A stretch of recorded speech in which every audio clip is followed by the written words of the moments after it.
Muy buenas a todos, ¿qué tal? ¿Cómo estáis? Espero que estéis muy bien. Bueno, para que no me conozca, me presento. Mi nombre es Álvaro Ramírez Medina. Me dedico a la medicina tradicional china, pero también me he formado en el área de nutrición con dietoterapia naturista, dietoterapia energética de la medicina tradicional china y técnico superior en dietética. Y bueno, pues dentro del tema de la nutrición tenía muchas ganas de crear una charla más que fundamentada en la ciencia y todo lo que hay hoy en día y demás, que mucha gente anda mareada, un poquito echar una mirada atrás al pasado en la antropología para entender la nutrición. He titulado esta charla, ¿no? Que entendiendo el pasado podemos elegir en el presente y en el futuro. Y me parece bastante interesante si eres una persona que realmente te gusta pensar por ti mismo, te gusta darle un poco vuelta a las cosas y encontrar el sentido común de las cosas más que hacer las cosas o comer lo que te digan por las bravas, ¿no? Entonces, bueno, pues sin más dilación, vamos a empezar, ¿no? Un poquito qué os voy a ofrecer en esta charla y, bueno, qué vamos a poder aprender. Vamos a aprender, bueno, cómo hemos evolucionado como especie. Aquí me falta la O de cómo, disculpar. Qué tipo de animal somos, el inicio de las primeras pruebas médicas y el contexto actual social y económico. Lo del inicio de las primeras pruebas médicas veréis cuando lo hable, ¿no? Un poco el por qué necesitamos ahora tantas pruebas médicas y antes qué es lo que pasaba, ¿no? Entonces, bueno, vamos a ir un poquito con el tema evolutivo, ¿no? Pues evolutivamente parece que tenemos alrededor de unos 2 millones de años, redondeando, ¿no?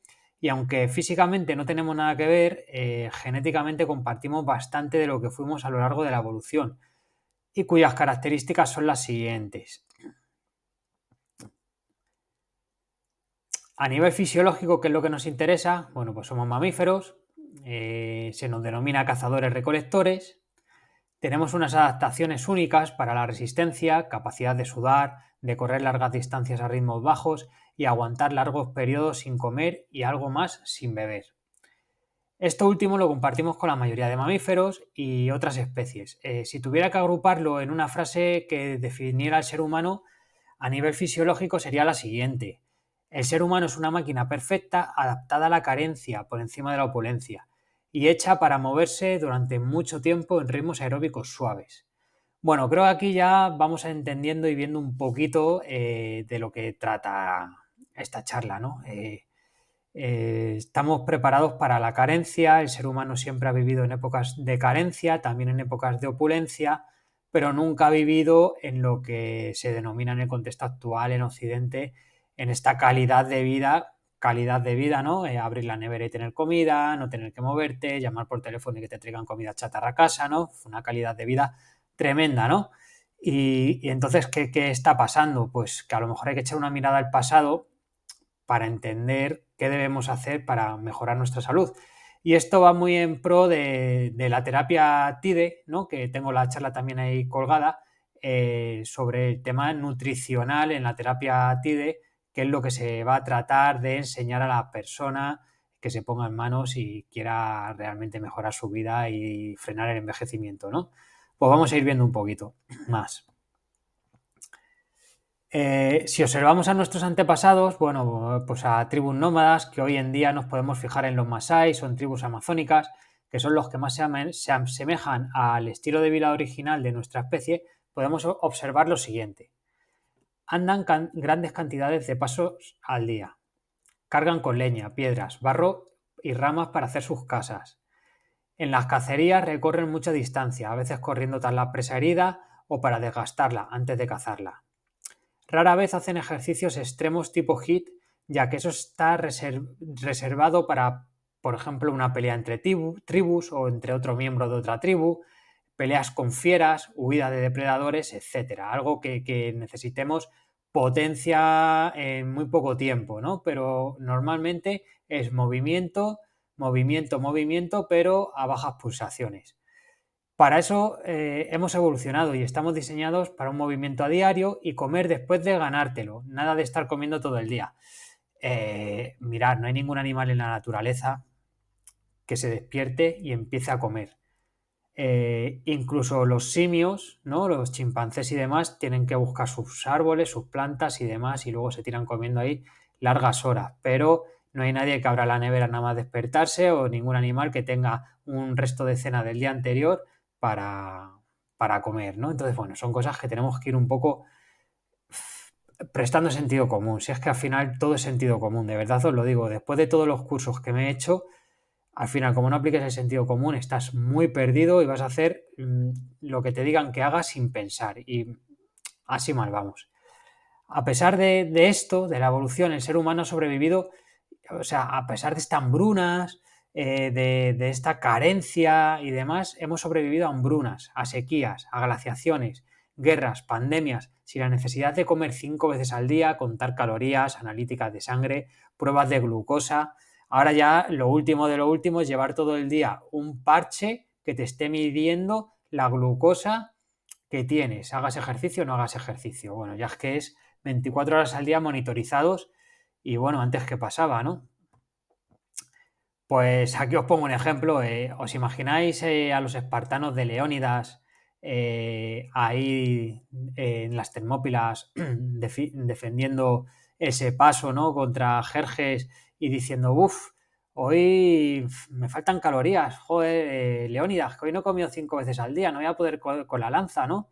O a esos vikingos, ¿no? Que hacían esos viajes tan largos a través del mar, sin comer durante días y demás, y luego había que conquistar tierras y demás, y si no había comida, ¿qué pasa? O les faltaba su proteína en polvo, ¿no? Para poder llevar esas hachas, ¿no? O su creatina para tener potencia, además.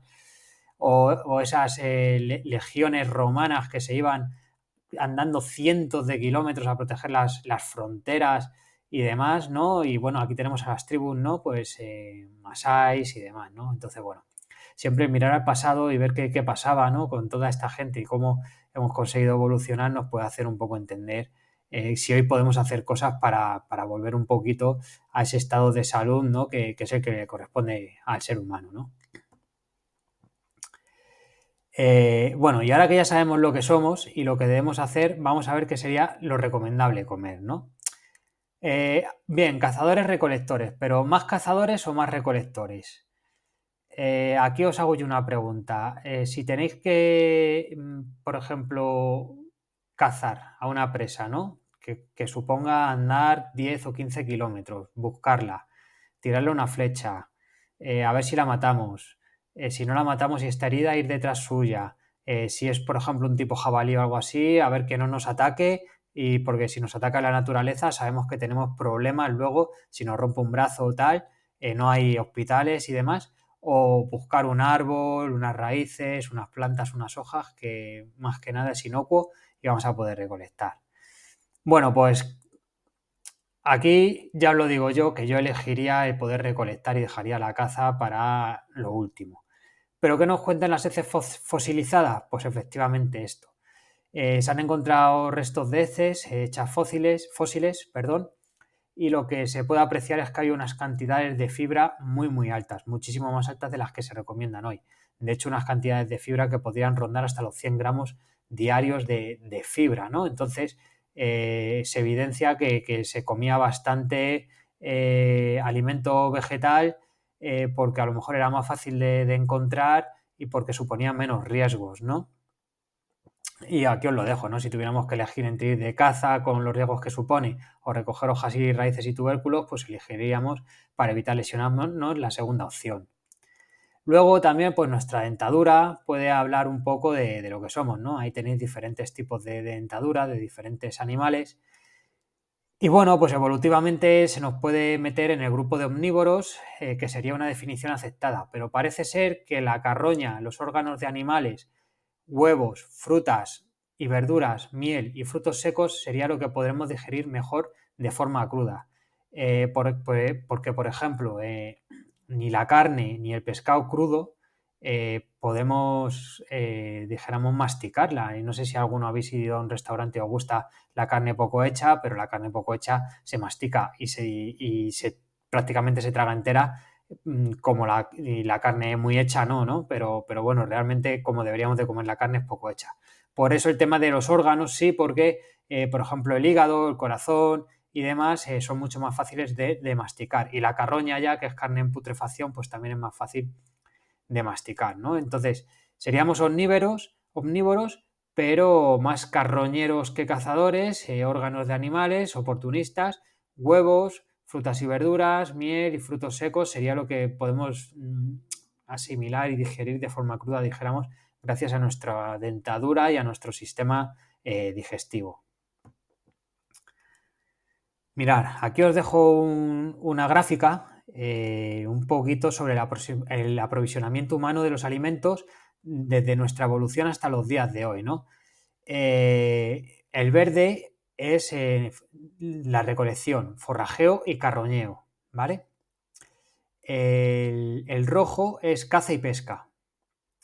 El amarillo es ganadería y agricultura y el azul son alimentos industriales, ¿no? Y bueno, lo que podemos ver que hemos sido forrajeros y carroñeros la mayor parte de la evolución, luego empezamos a cazar un poquito después de las glaciaciones, luego ya vino el neolítico donde empezamos a ganadería y agricultura, ¿no? El poder empezar con esos asentamientos. Y en los últimos 50 años pues han empezado el aprovisionamiento de alimentos industriales, que es realmente lo que nos está matando como especie en el apartado dietético, sobre todo, ¿no? Entonces, bueno, para que veáis un poquito esta evolución, esta gráfica explica muy bien qué deberíamos de comer, ¿no? Y demás. Vamos a ir viendo un poquito más en profundidad.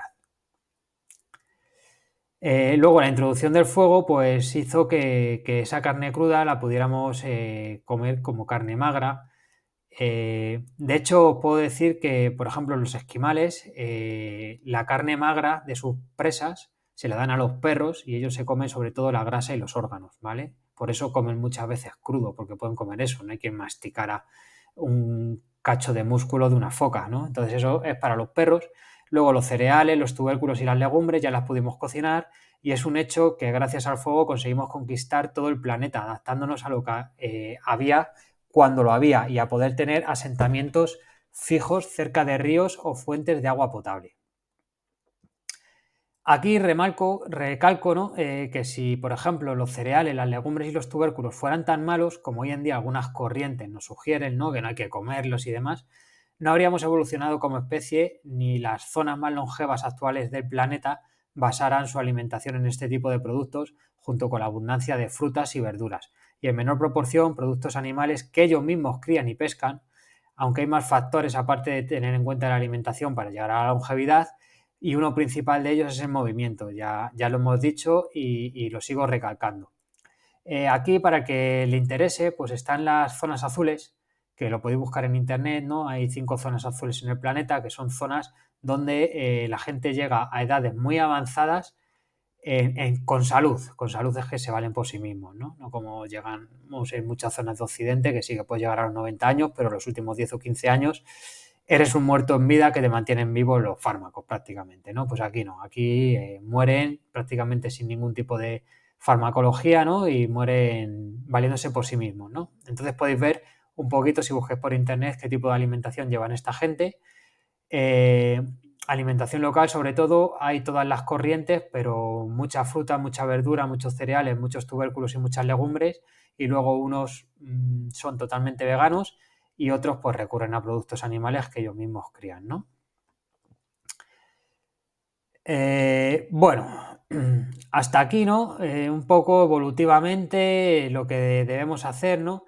Y aquí pues quiero hablaros un poquito sobre las primeras pruebas médicas, ¿no? Que se han hecho, ¿no? Porque bueno, ahora es que parece que nos tienen que estar haciendo pruebas médicas constantemente, ¿no? Para ver si estamos bien de salud, ¿no? Y qué pasaba hace 1.995.000 años, ¿no?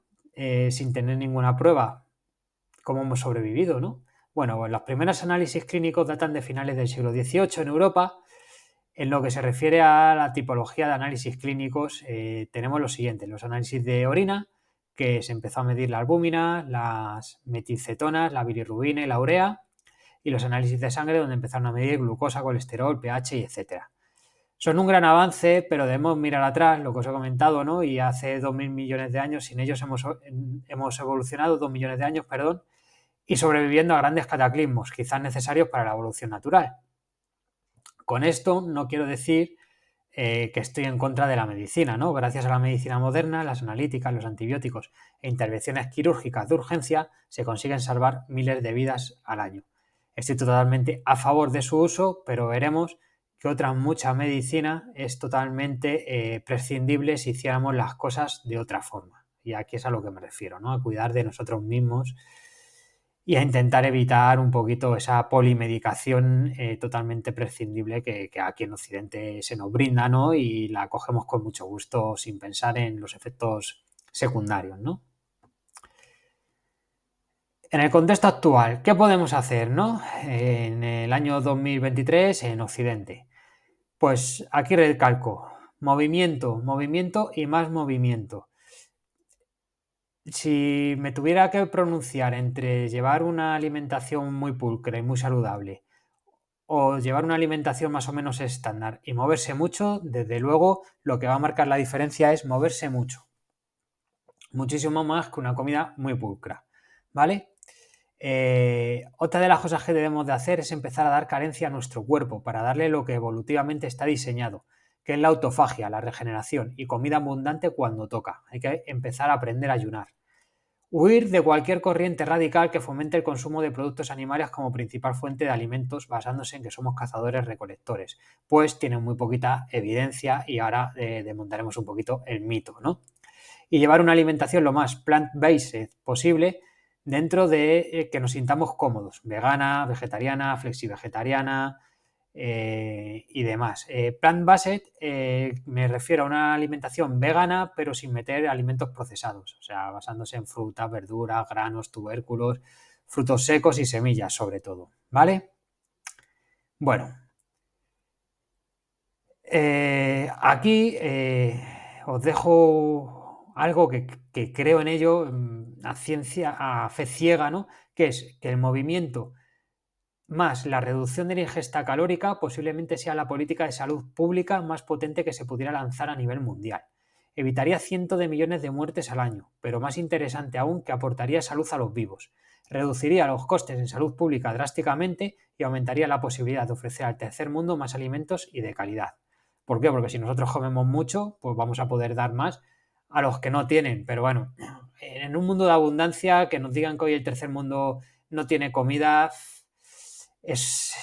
vamos, a mí me fastidia bastante porque creo que es una mentira y bien gorda y viendo todos los campos que puede haber de cultivos y todos los proyectos que hay. Lo que pasa que interesa siempre tener a un tercer mundo pobre, desnutrido y a las manos de los grandes, ¿no? Esto es muy fácil, ¿no? Pero ¿por qué no se hace? Bueno, pues aquí os tengo que decir que la industria alimentaria tiene que hacernos comer mucho más de lo que necesitamos para poder seguir lucrándose.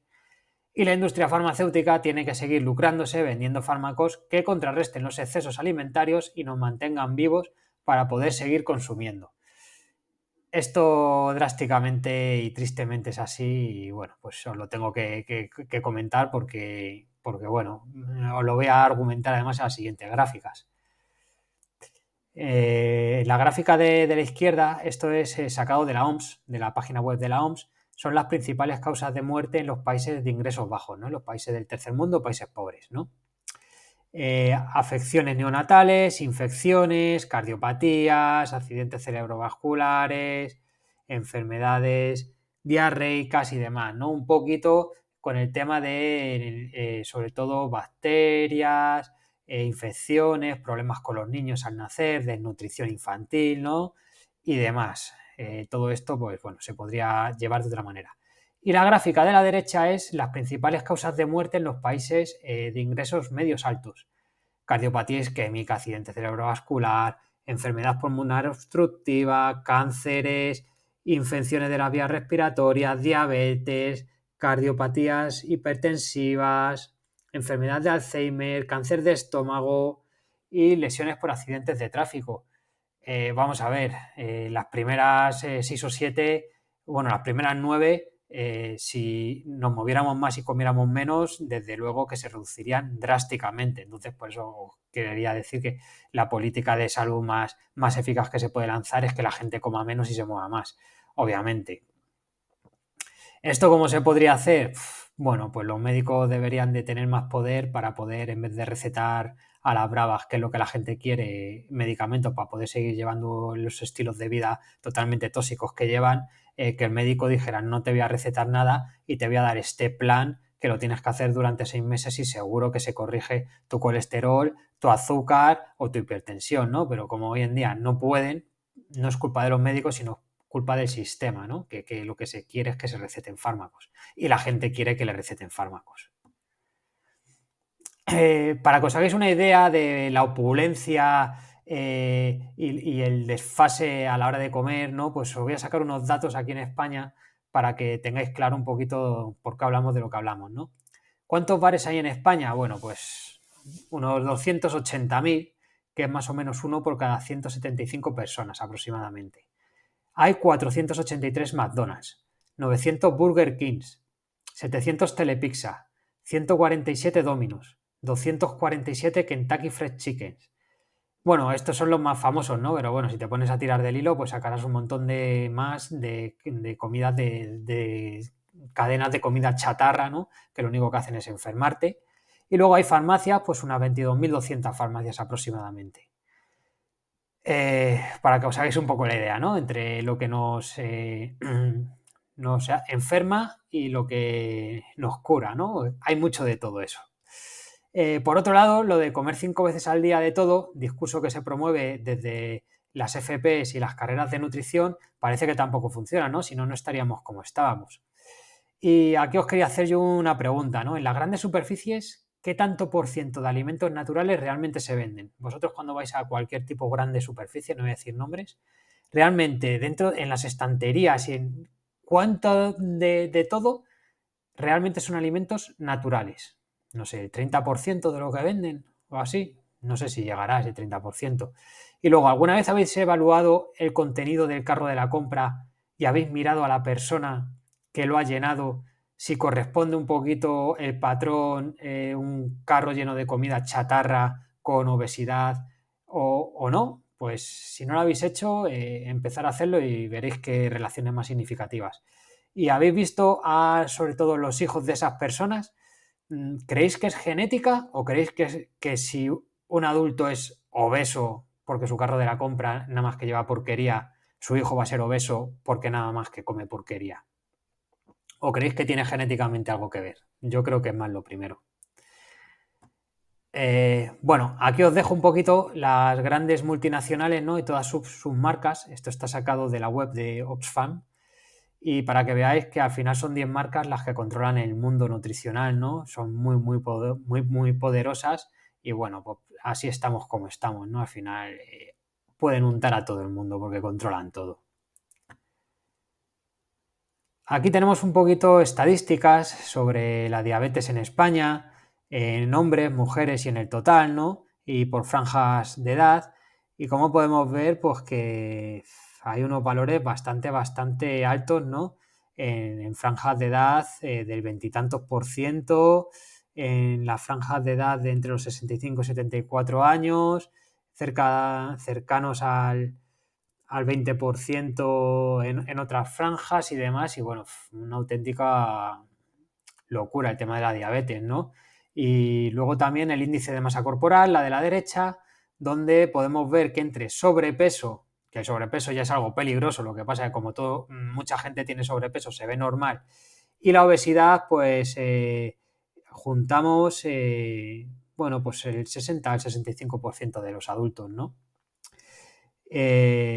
Y bueno, me parece algo realmente preocupante, la verdad es que preocupante, y sobre todo con los críos, como ven muchas veces por ahí, ¿no? La cantidad de obesidad infantil que hay, ¿no? Y luego, pues otros datos, ¿no? Infartos en España hay unos 70.000 al año y ictus unos 120.000, ¿vale? ¿Por qué pongo infartos e ictus? Pues porque están directamente relacionados con el sedentarismo, la hipercolesterolemia, el alcoholismo y el tabaquismo, ¿vale? Si hacemos eso, tenemos todas las papeletas de que nos dé algo de esto. Te puede dar siendo el más sano del mundo, pero tiene menos papeletas. Bueno, aquí me voy a posicionar un poquito con sentido común, pero personalmente, ¿vale?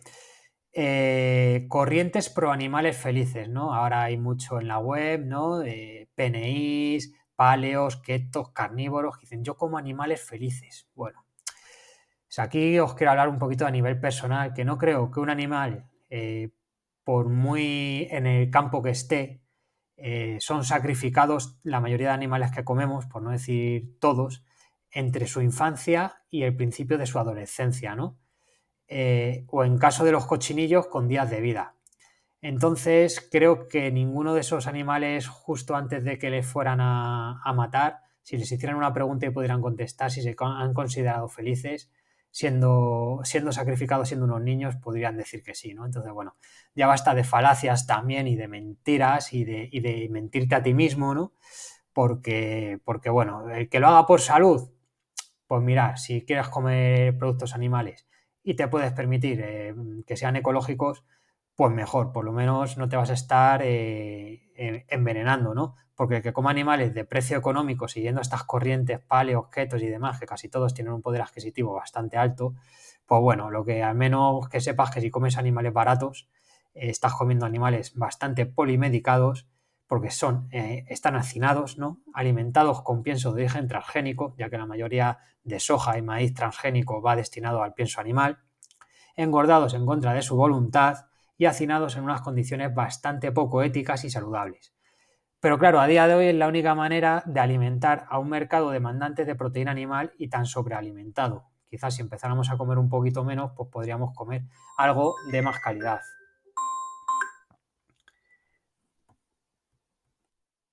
Nada, disculpar que me han sonado el teléfono. Bueno, vamos con la siguiente diapositiva sobre los ultraprocesados, huevos y lácteos, ¿vale? Bueno, pues lo más procesado que deberíamos de entrar hoy en día en nuestra casa debería ser un pan integral de masa madre, por ejemplo, lácteos fermentados ecológicos, o bien hacernos uno mismo, podemos hacer kefis, yogures y demás, comprando leche ecológica fresca, por ejemplo, que aunque sea ecológica y no esté ultra UHT, pues sería mejor, ¿no? Por eso leche fresca y aceite de oliva virgen extra. Respecto al huevo, pues ¿qué pasa? Una vez más, si volvemos la mirada atrás en la naturaleza, os voy a hablar algo muy muy curioso del huevo. ¿Cuándo ponen las aves huevos? Las ponen en primavera, ¿verdad? Solo ponen huevos en primavera, crían a sus polluelos, y una vez que les crían, el siguiente año vuelven a poner huevos. La primavera además corresponde sobre todo con la época ya final del invierno, donde se han agotado prácticamente todas las reservas que pudiéramos tener de comidas almacenadas. Estoy hablando antiguamente, ¿no? Y bueno, pues en coger de los nidos huevos es una buena fuente proteica, de grasas y demás en esas épocas de carencia. Pero el huevo no es para estar comiendo todos los días, como muchas corrientes, una vez más. Promueven estar comiendo todos los días 4, 5, 6 huevos, 2 huevos y demás por el colesterol solamente. Bueno, vale, pero si ponemos sentido común, es un alimento que lo da la naturaleza una vez al año en una época determinada. De hecho, las gallinas, si tú tienes gallinas ponedoras y las dejas poner, las gallinas se ponen cluecas, ponen 10 o 12 huevos y los crían. El problema es que como les estamos quitando los huevos todos los días, las gallinas van poniendo huevos porque tienen que tener varios huevos para poder hacer una cría, no van a criar solamente a un pollito, ¿no? Por el tema solo de supervivencia de la especie. Entonces, bueno, dejo aquí este apartado de los huevos que creo que más nutricionalmente de laboratorio es de sentido común, ¿no? El tema del huevo, que no es que sea ni malo ni bueno, pero se daba una vez en la naturaleza y a lo mejor venía bien en épocas de que ya no teníamos nada de comer y bueno, pues comer unos huevos a lo mejor era la diferencia entre morir o vivir, ¿no?